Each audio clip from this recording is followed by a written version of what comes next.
Hi, students, let's get started with the subject Understanding Economic Development, Chapter 2. Sectors of the Indian Economy. Sectors of economic activities. Let us look at these pictures. You will find that people are engaged in various economic activities. Some of these are activities producing goods. Some others are producing services. These activities are happening around us every minute even as we speak. How do we understand these activities? One way of doing this is to group them, classify them, using some important criterion. These groups are also called sectors.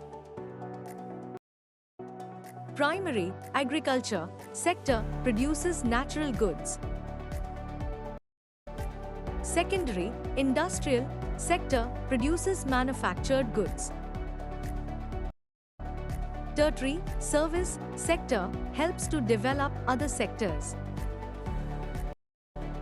There are many activities that are undertaken by directly using natural resources. Take, for example, the cultivation of cotton. It takes place within a crop season. For the growth of the cotton plant, we depend mainly, but not entirely, on natural factors like rainfall, sunshine and climate. The product of this activity, cotton, is a natural product. Similarly, in the case of an activity like dairy, we are dependent on the biological process of the animals and availability of fodder, etc. The product here, milk, also is a natural product. Similarly, minerals and ores are also natural products. When we produce a good by exploiting natural resources, it is an activity of the primary sector. Why primary? This is because it forms the base for all other products that we subsequently make. Since most of the natural products we get are from agriculture, dairy, fishing, forestry, this sector is also called agriculture and related sector. The secondary sector covers activities in which natural products are changed into other forms through ways of manufacturing that we associate with industrial activity. It is the next step after primary. The product is not produced by nature but has to be made, and therefore some process of manufacturing is essential. This could be in a factory, a workshop, or at home. For example, using cotton fiber from the plant, we spin yarn and weave cloth. Using sugarcane as a raw material, we make sugar or gur. We convert earth into bricks and use bricks to make houses and buildings. Since this sector gradually became associated with the different kinds of industries that came up, it is also called as industrial sector. After primary and secondary, there is a third category of activities that falls under tertiary sector and is different from the above two. These are activities that help in the development of the primary and secondary sectors. These activities, by themselves, do not produce a good, but they are an aid or a support for the production process. For example, goods that are produced in the primary or secondary sector would need to be transported by trucks or trains and then sold in wholesale and retail shops. At times, it may be necessary to store these in godowns. We also may need to talk to others over telephone or send letters, communication, or borrow money from banks, banking, to help production and trade. Transport, storage, communication, banking, trade are some examples of tertiary activities. Since these activities generate services rather than goods, the tertiary sector is also called the service sector. Service sector also includes some essential services that may not directly help in the production of goods. For example, we require teachers, doctors, and those who provide personal services such as washermen, barbers, cobblers, lawyers, and people to do administrative and accounting works. In recent times, certain new services based on information technology such as internet cafe, ATM booths, call centers, software companies, etc. have become important. Economic activities, though, are grouped into three different categories, are highly interdependent. Let us look at some examples. Table 2.1 Examples of economic activities. Comparing the three sectors, the various production activities in the primary, secondary, and tertiary sectors produce a very large number of goods and services. Also, the three sectors have a large number of people working in them to produce these goods and services. The next step, therefore, is to see how much goods and services are produced and how many people work in each sector. In an economy, there could be one or more sectors which are dominant in terms of total production and employment, while other sectors are relatively small in size. How do we count the various goods and services and know the total production in each sector? With so many thousands of goods and services produced, you might think this is an impossible task. Not only would the task be enormous, you might also wonder how we can add up cars and computers and nails and furniture. It won't make sense. You are right in thinking so. To get around this problem, economists suggest that the values of goods and services should be used rather than adding up the actual numbers. For example, if 10,000 kilograms of wheat is sold at 20 rupees per kg, the value of wheat will be 2 lakhs rupees. The value of 5,000 coconuts at 15 rupees per coconut will be 75,000 rupees. Similarly, the value of goods and services in the three sectors are calculated and then added up. Remember, there is one precaution one has to take. Not every good or service that is produced and sold needs to be counted. It makes sense only to include the final goods and services. Take, for instance, a farmer who sells wheat to a flour mill for 20 rupees per kg.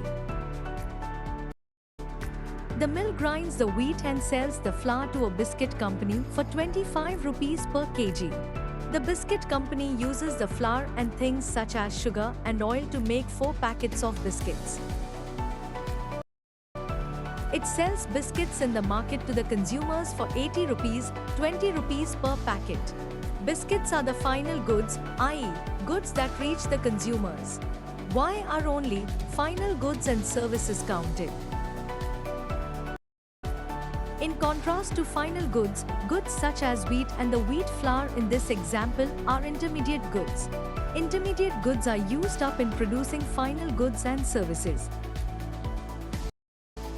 The value of final goods already includes the value of all the intermediate goods that are used in making the final good. Hence, the value of 80 rupees for the biscuits, final good, already includes the value of flour, 25 rupees.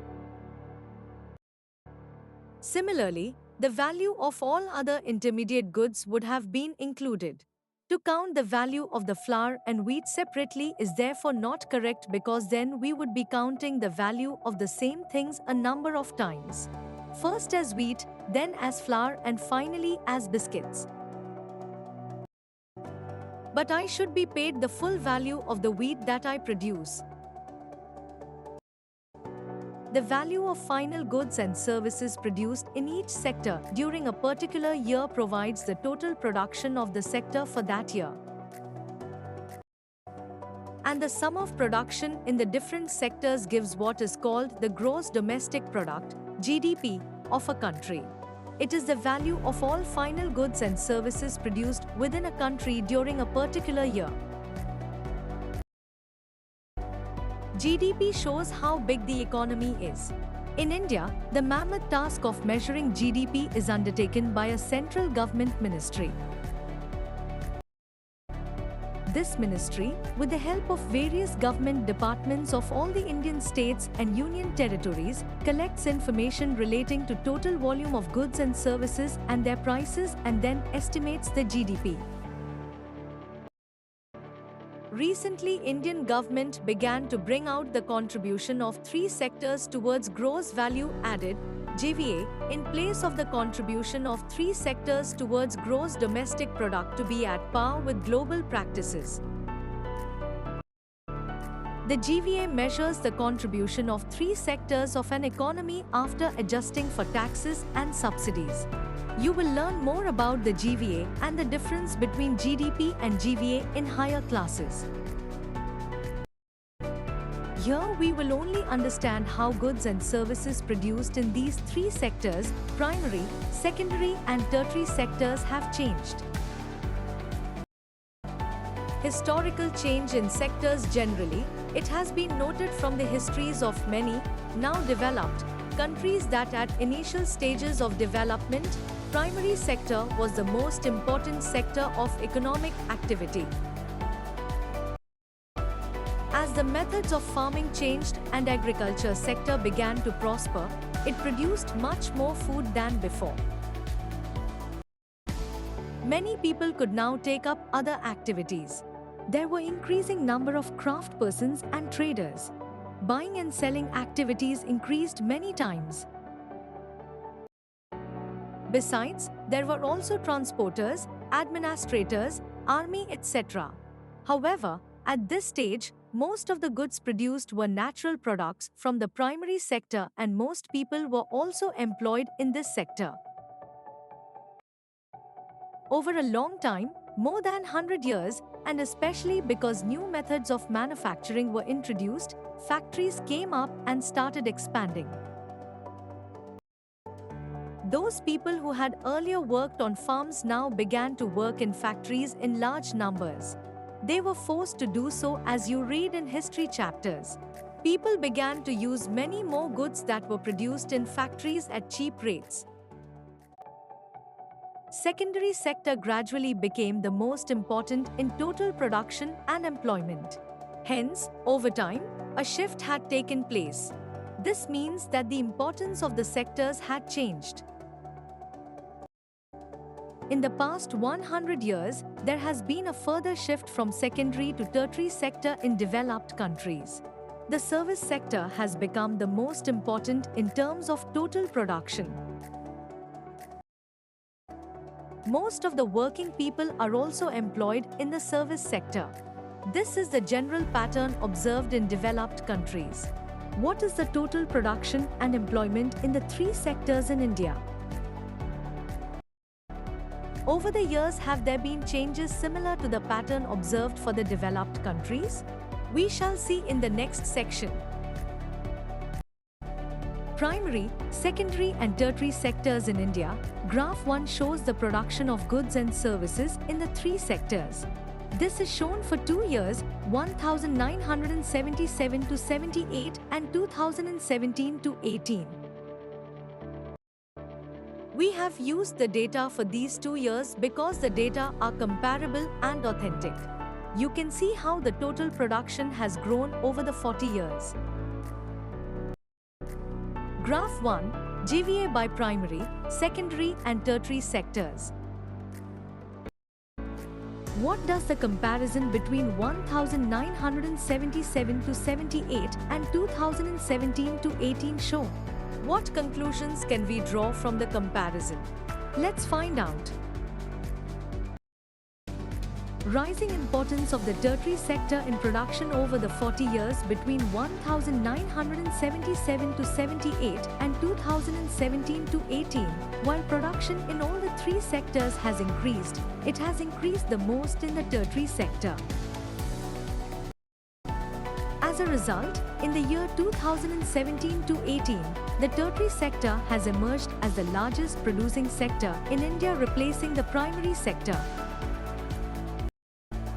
Why is the tertiary sector becoming so important in India? There could be several reasons. First, in any country, several services such as hospitals, educational institutions, Post and telegraph services, police stations, courts, village administrative offices, municipal corporations, defense, transport, banks, insurance companies, etc. are required. These can be considered as basic services. In a developing country, the government has to take responsibility for the provision of these services. Second, the development of agriculture and industry leads to the development of services such as transport, trade, storage and the like, as we have already seen. Greater the development of the primary and secondary sectors, more would be the demand for such services. Third, as income levels rise, certain sections of people start demanding many more services like eating out, tourism, shopping, private hospitals, private schools, professional training, etc. You can see this change quite sharply in cities, especially in big cities. Fourth, over the past decade or so, certain new services such as those based on information and communication technology have become important and essential. The production of these services has been rising rapidly. In Chapter 4, we shall see examples of these new services and the reasons for their expansion. However, you must remember that not all of the service sector is growing equally well. Service sector in India employs many different kinds of people. At one end there are a limited number of services that employ highly skilled and educated workers. At the other end, there are a very large number of workers engaged in services such as small shopkeepers, repair persons, transport persons, etc. These people barely manage to earn a living and yet they perform these services because no alternative opportunities for work are available to them. Hence, only a part of this sector is growing in importance. You shall read more about this in the next section. Where are most of the people employed? Graph 2 presents percentage share of the three sectors in GVA. Now you can directly see the changing importance of the sectors over the 40 years. Graph 2. Share of sectors in GVA. A remarkable fact about India is that while there has been a change in the share of the three sectors in GVA, a similar shift has not taken place in employment. Graph 3 shows the share of employment in the three sectors in 1977 to 78 and 2017 to 18. The primary sector continues to be the largest employer even now. Graph 3. Share of sectors in employment, percent. Why didn't a similar shift out of primary sector happen in case of employment? It is because not enough jobs were created in the secondary and tertiary sectors.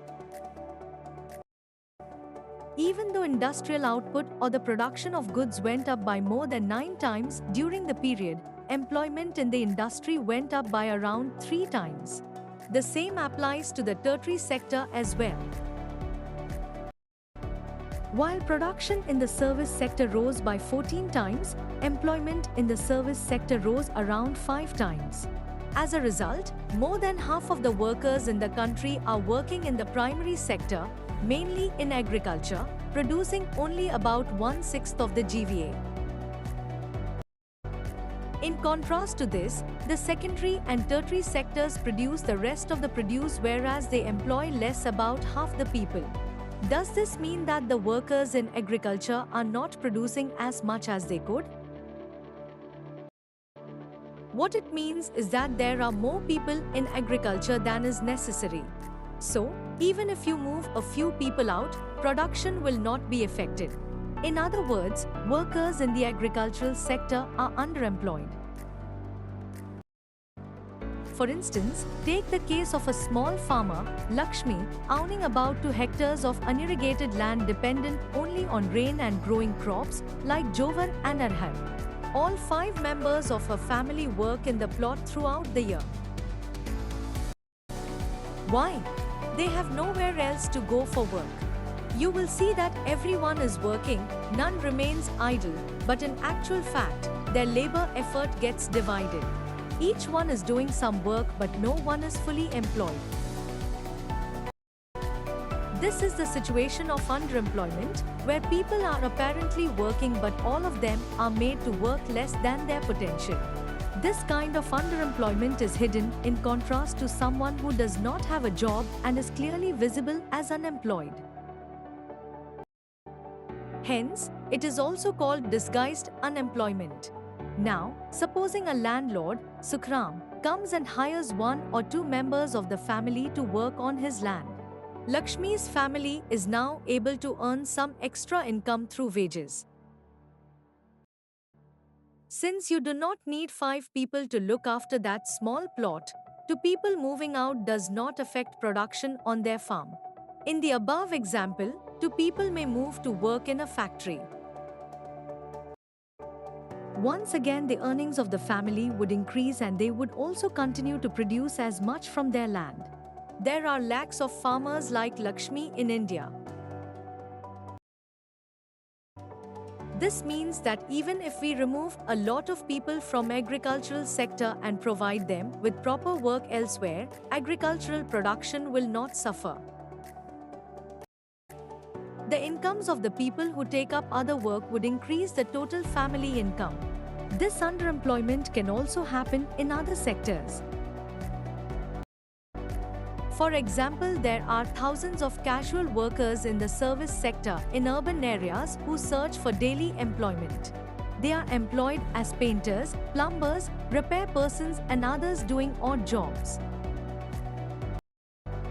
Many of them don't find work every day. Similarly, we see other people of the service sector on the street pushing a cart or selling something where they may spend the whole day but earn very little. They are doing this work because they do not have better opportunities. How to create more employment? From the above discussion, we can see that there continues to be considerable underemployment in agriculture. There are also people who are not employed at all. In what ways can one increase employment for people? Let us look at some of them. Take the case of Lakshmi with her 2-hectare plot of unirrigated land. The government can spend some money or banks can provide a loan to construct a well for her family to irrigate the land. Lakshmi will then be able to irrigate her land and take a second crop, wheat, during the Rabi season. Let us suppose that 1 hectare of wheat can provide employment to 2 people for 50 days, including sowing, watering, fertilizer application and harvesting. So, 2 more members of the family can be employed in her own field. Now suppose a new dam is constructed and canals are dug to irrigate many such farms. This could lead to a lot of employment generation within the agricultural sector itself, reducing the problem of underemployment. Now, suppose Lakshmi and other farmers produce much more than before. They would also need to sell some of this. For this, they may be required to transport their products to a nearby town. If the government invests some money in transportation and storage of crops, or makes better rural roads so that mini trucks reach everywhere, several farmers like Lakshmi, who now have access to water, can continue to grow and sell these crops. This activity can provide productive employment to not just farmers but also others such as those in services like transport or trade. Lakshmi's need is not confined to water alone. To cultivate the land, she also needs seeds, fertilizers, agricultural equipment and pump sets to draw water. Being a poor farmer, she cannot afford many of these. So, she will have to borrow money from moneylenders and pay a high rate of interest. If the local bank gives her credit at a reasonable rate of interest, she will be able to buy all these in time and cultivate her land. This means that along with water, we also need to provide cheap agricultural credit to the farmers for farming to improve. We will look at some of these needs in Chapter 3, Money and Credit. Another way by which we can tackle this problem is to identify, promote and locate industries and services in semi-rural areas where a large number of people may be employed.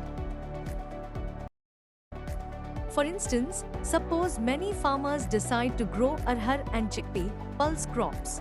Setting up a dal mill to procure and process these and sell in the cities is one such example. Opening a cold storage could give an opportunity for farmers to store their products like potatoes and onions and sell them when the price is good. In villages near forest areas, we can start honey collection centers where farmers can come and sell wild honey. It is also possible to set up industries that process vegetables and agricultural produce like potato, sweet potato, rice, wheat, tomato, fruits, which can be sold in outside markets. This will provide employment in industries located in semi-rural areas and not necessarily in large urban centers. What groups of people do you think are unemployed or underemployed in your area? Can you think of some measures that could be taken up for them? Do you know that in India about 60% of the population belongs to the age group 5 to 29 years? Out of this, only about 51% are attending educational institutions. The rest, and particularly those aged less than 18 years, may be at home, or many of them may be working as child laborers. If these children are to attend schools, we will require more buildings, more teachers and other staff. A study conducted by the erstwhile Planning Commission, now known as Niti Aayog, estimates that nearly 20 lakh jobs can be created in the education sector alone. Similarly, if we are to improve the health situation, we need many more doctors, nurses, health workers, etc. to work in rural areas. These are some ways by which jobs would be created, and we would also be able to address the important aspects of development talked about in Chapter 1. Every state or region has potential for increasing the income and employment for people in that area. It could be tourism, or regional craft industry, or new services like IT. Some of these would require proper planning and support from the government. For example, the same study by the Planning Commission says that if tourism as a sector is improved, every year we can give additional employment to more than 35 lakh people. We must realize that some of the suggestions discussed above would take a long time to implement. For the short term, we need some quick measures. Recognizing this, the central government in India made a law implementing the right to work in about 625 districts of India. It is called Mahatma Gandhi National Rural Employment Guarantee Act 2005, MGNREGA 2005. Under MGNREGA 2005, all those who are able to, and are in need of, work in rural areas are guaranteed 100 days of employment in a year by the government. If the government fails in its duty to provide employment, it will give unemployment allowances to the people. The types of work that would in future help to increase the production from land will be given preference under the Act. Division of sectors as organized and unorganized. Let us examine another way of classifying activities in the economy. This looks at the way people are employed. What are their conditions of work? Are there any rules and regulations that are followed as regards their employment? Kanta. Kanta works in an office. She attends her office from 9:30 a.m. to 5:30 p.m. She gets her salary regularly at the end of every month. In addition to the salary, she also gets Provident Fund as per the rules laid down by the government. She also gets medical and other allowances. Kanta does not go to office on Sundays. This is a paid holiday. When she joined work, she was given an appointment letter stating all the terms and conditions of work. Kamal is Kanta's neighbor. He is a daily wage laborer in a nearby grocery shop. He goes to the shop at 7:30 in the morning and works till 8 p.m. in the evening. He gets no other allowances apart from his wages. He is not paid for the days he does not work. He has therefore no leave or paid holidays. Nor was he given any formal letter saying that he has been employed in the shop. He can be asked to leave any time by his employer. Do you see the differences in the conditions of work between Kanta and Kamal? Kanta works in the organized sector. Organized sector covers those enterprises or places of work where the terms of employment are regular and therefore people have assured work. They are registered by the government and have to follow its rules and regulations which are given in various laws such as the Factories Act, Minimum Wages Act, Payment of Gratuity Act, Shops and Establishments Act, etc. It is called organized because it has some formal processes and procedures. Some of these people may not be employed by anyone but may work on their own, but they too have to register themselves with the government and follow the rules and regulations. Workers in the organized sector enjoy security of employment.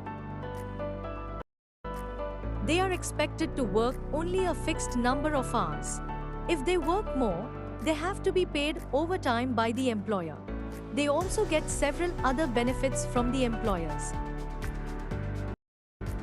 What are these benefits? They get paid leave, payment during holidays, provident fund, gratuity, etc. They are supposed to get medical benefits and, under the laws, the factory manager has to ensure facilities like drinking water and a safe working environment. When they retire, these workers get pensions as well.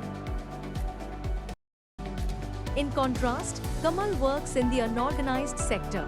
The unorganized sector is characterized by small and scattered units which are largely outside the control of the government. There are rules and regulations, but these are not followed. Jobs here are low paid and often not regular. There is no provision for overtime, paid leave, holidays, leave due to sickness, etc. Employment is not secure.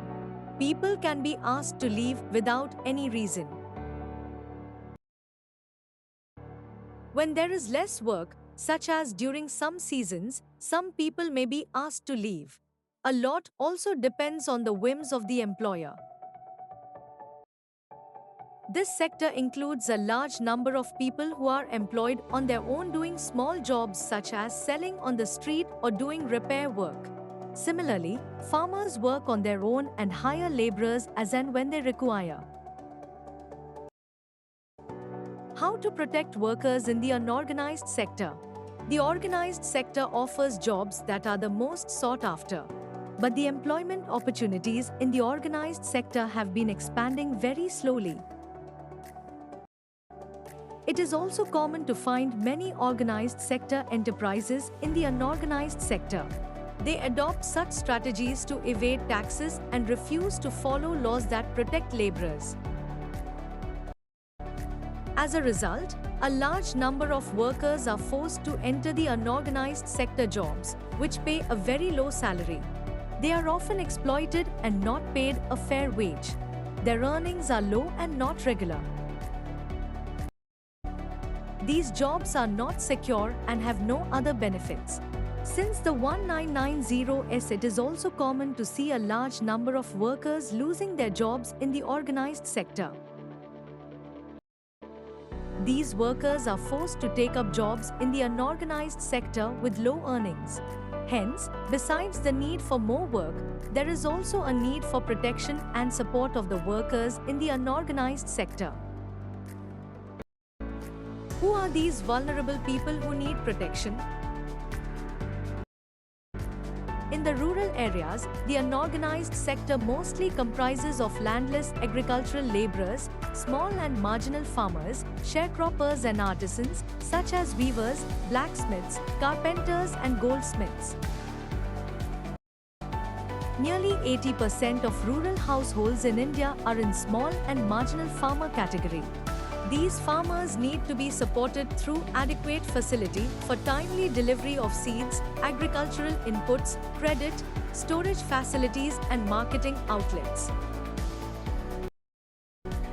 In the urban areas, unorganized sector comprises mainly of workers in small-scale industry, casual workers in construction, trade and transport etc., and those who work as street vendors, head load workers, garment makers, rag pickers etc.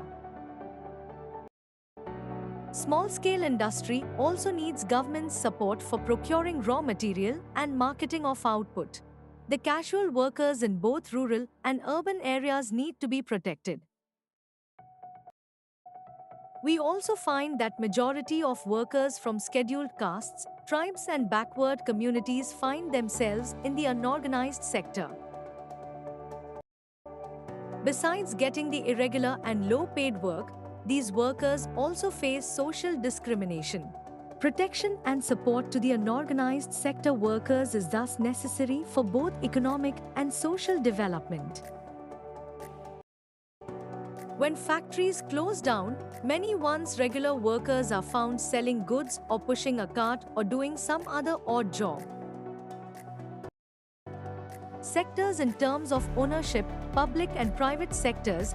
Another way of classifying economic activities into sectors could be on the basis of who owns assets and is responsible for the delivery of services. In the public sector, the government owns most of the assets and provides all the services. In the private sector, ownership of assets and delivery of services is in the hands of private individuals or companies. Railways or post office is an example of the public sector, whereas companies like Tata Iron and Steel Company Limited, TISCO, or Reliance Industries Limited, RIL, are privately owned. Activities in the private sector are guided by the motive to earn profits. To get such services, we have to pay money to these individuals and companies. The purpose of the public sector is not just to earn profits. Governments raise money through taxes and other ways to meet expenses on the services rendered by it. Modern-day governments spend on a whole range of activities. What are these activities? Why do governments spend on such activities? Let's find out. There are several things needed by the society as a whole but which the private sector will not provide at a reasonable cost. Why? Some of these need spending large sums of money, which is beyond the capacity of the private sector. Also, collecting money from thousands of people who use these facilities is not easy. Even if they do provide these things, they would charge a high rate for their use. Examples are construction of roads, bridges, railways, harbors, generating electricity, providing irrigation through dams, etc. Thus, governments have to undertake such heavy spending and ensure that these facilities are available for everyone. There are some activities which the government has to support. The private sector may not continue their production or business unless government encourages it. For example, selling electricity at the cost of generation may push up the costs of production of goods in many industries. Many units, especially small-scale units, might have to shut down. Government here steps in by producing and supplying electricity at rates which these industries can afford. Government has to bear part of the cost. Similarly, the government in India buys wheat and rice from farmers at a fair price. This it stores in its godowns and sells at a lower price to consumers through ration shops. You have read about this in the chapter on food security in class 9. The government has to bear some of the cost. In this way, the government supports both farmers and consumers. There are a large number of activities which are the primary responsibility of the government. The government must spend on these. Providing health and education facilities for all is one example. We have discussed some of these issues in the first chapter. Running proper schools and providing quality education, particularly elementary education, is the duty of the government. India's size of illiterate population is one of the largest in the world. Similarly, we know that nearly half of India's children are malnourished and a quarter of them are critically ill. We have read about infant mortality rates. The infant mortality rate of Odisha, 36, or Madhya Pradesh, 43, is higher than some of the poorest regions of the world. Government also needs to pay attention to aspects of human development such as availability of safe drinking water, housing facilities for the poor, and food and nutrition. It is also the duty of the government to take care of the poorest and most ignored regions of the country through increased spending in such areas. Summing UP, in this chapter we have looked at ways of classifying economic activities into some meaningful groups. One way of doing this is to examine whether the activity relates to the primary, secondary or tertiary sectors. The data for India for the last 30 years shows that while goods and services produced in the tertiary sector contribute the most to GDP, the employment remains in the primary sector. We have also seen what all can be done for increasing employment opportunities in the country. Another classification is to consider whether people are working in organized or unorganized sectors. Most people are working in the unorganized sectors and protection is necessary for them. We also looked at the difference between private and public activities and why it is important for public activities to focus on certain areas. Thanks for watching.